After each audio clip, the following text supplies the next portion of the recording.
my fellow pigeons, and today we're back at the pigeonhole, and I'm going to be showing you a redstone concept that I came up with. So already you can kind of see a bit of ore and stuff around. I felt like I had to add something, and we've also got this sign here, Majestic Pigeon. So I guess we'll just go straight ahead down. I'm just gonna open it up. So today I've made NameTag magic. So NameTag magic is pretty much allows you to name an entity, a mob, and it will put an effect on them. So it works for just about any mob, but some of them it doesn't really quite work for. Like any entity that can be named, it works for. So we're going to exit the pigeonhole. So here's all the redstone. I'll explain it after I show you the example. So we're just going to go ahead and start with Wither. So this is the first of the NameTag magics. I'm just going to go into survival so I can show you what works in survival. So right now the zombie is probably going to end up chasing me, yep. And I'm going to affect him with Wither.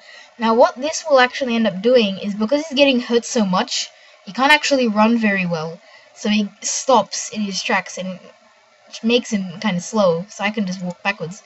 So all that does is I name him, and he gets slowed, and he takes damage. Now the next one is Freeze, so I'm just gonna punch him. So he's gonna. This zombie does not care, does he? Never mind. Okay, so I'm gonna just clear the weather because I have time to. Now, the zombie actually won't attack me unless I go near him. And what this does is it allows me to kind of punch him around for fun. So, we're just gonna put him down here. So, goodbye, zombie. I'm just gonna dig you a nice little hole. Okay, you're gonna just get in there. No, okay, you're gonna get in the hole. Okay, zombie? Yeah, there we go. Okay, so now that we've dug our little zombie friend a little hole, we're gonna just leave him there and wait till it's day. But for the review, I need to keep the night going. So I'll continue to the next one, which is Float. So Float is a very strong magic. So it kind of makes them float, and then they fall, and then they float, and then they fall. So they just go up and down, and they constantly take fall damage. Now this is one of the problems. For an enemy like a bat, for example, it doesn't, since bats and stuff wouldn't really fly. Since they already fly, they're kind of just gonna keep going upwards. Another problem with Float is the fact that when you do it in a cave or something, they will actually go to inside the stone if there's stone above you. So if I had a bit of a platform up there and I put a zombie there, then I can click him with Float, and he would just float into the stone and completely stop. And it would constantly teleport him upwards until he got to the surface, and then he would die at the surface. So that's a negative about Float, but otherwise on the surface it's very strong. And the final one, my pretty much favorite, is Burn. So any monster that you click with it will, or majority of entities and mobs that you click with it, get a fire trail and have particles coming out of them. Now I like this one. The reason I like this one the most is because you're able to clear out giant waves of mobs by only hitting one. So you can kind of lead say you were versing a horde of zombies, you can kind of get a horde of one of the zombies to walk around and make a giant fire zone while all the zombies burn to death. So that's very good for clearing waves. So I'll just summon heaps and then burn that one. And then you see how it burns every single one?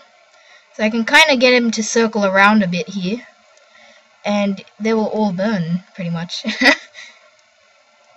See how the other ones are dead? So now I can just click that one and they will burn.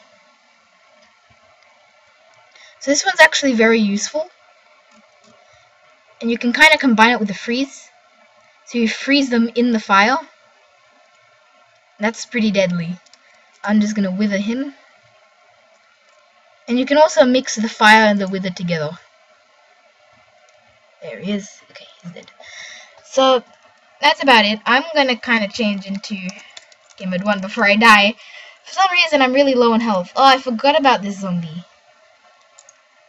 Okay, so we're just gonna go ahead and just figure. Oh, he died. Oh. Okay, well, we're just gonna cover up this little hole here. Is all the fire gone? Okay, so I'm gonna clear up my inventory.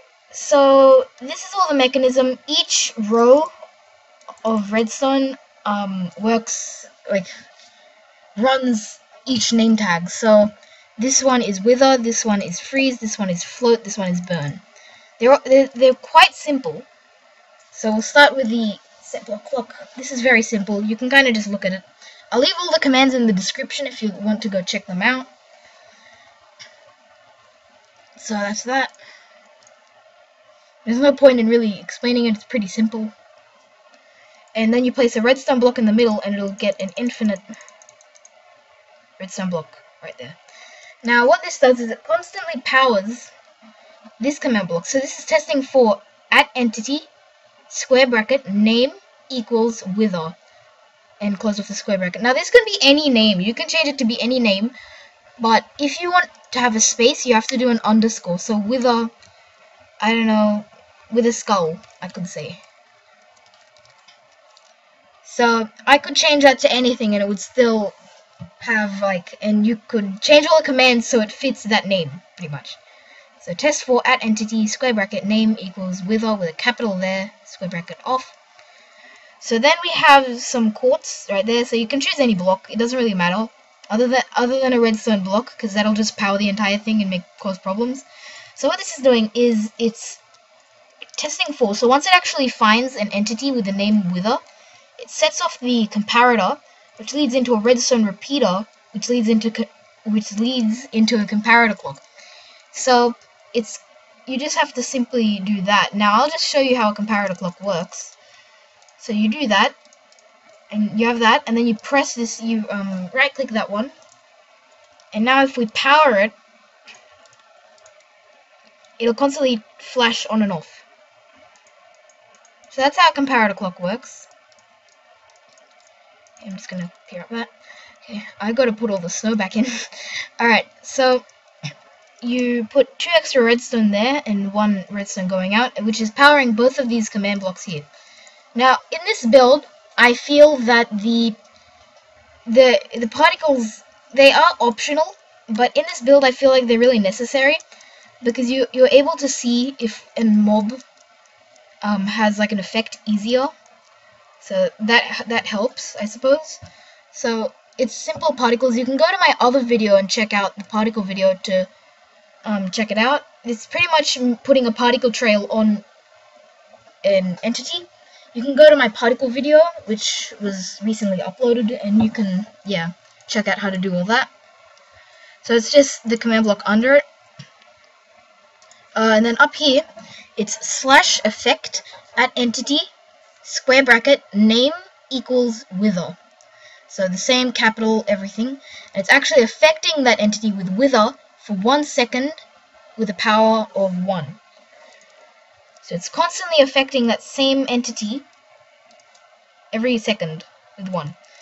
Now, the reason I've made it so it's 1 second is because if you put it a bit too high, then it'll kind of like, it's hard to explain. It'll constantly go, like the effect will constantly keep going, even if you change the name, like to freeze. So you would have 2 effects at the same time, which wouldn't be very good. So that's bad. So I've made it a little bit less OP. So 1 second and the power. Then this is the same thing, so /effect. Oh, and back here, testfor @entity name equals freeze. Same kind of mechanism here, comparator clock. It's affecting the entity name equals freeze with slowness for 1 second once again, so it's not overpowered. And it's slowing them by 9, so it'll completely pause them, so they can't actually move. Now here's the next one, so testfor @entity name equals float. Same mechanism once again. TP @entity name equals float. So it's constantly teleporting the mob 3 blocks higher. But since the mobs fall faster than they actually teleport upwards. That's what causes them to take fall damage, and that's what's all the damage come from. And all these bottom commands are just particles from my other video, so you can go check that out. And yeah, and here's the final one. Testfor at entity name equals bird with a capital. Same mechanism here, running into this command. So slash execute at entity square bracket name equals burn with a capital tilde tilde tilde. Then it's actually, so that's an execute command, and then it's going to constantly place a fire block wherever they are. So slash setblock tilde tilde tilde fire.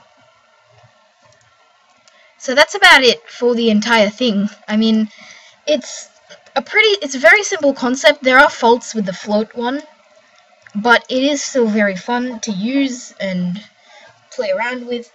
So yeah, that's about it. Leave a like, subscribe, comment down below on what you think I should do next. And yeah, thanks for watching.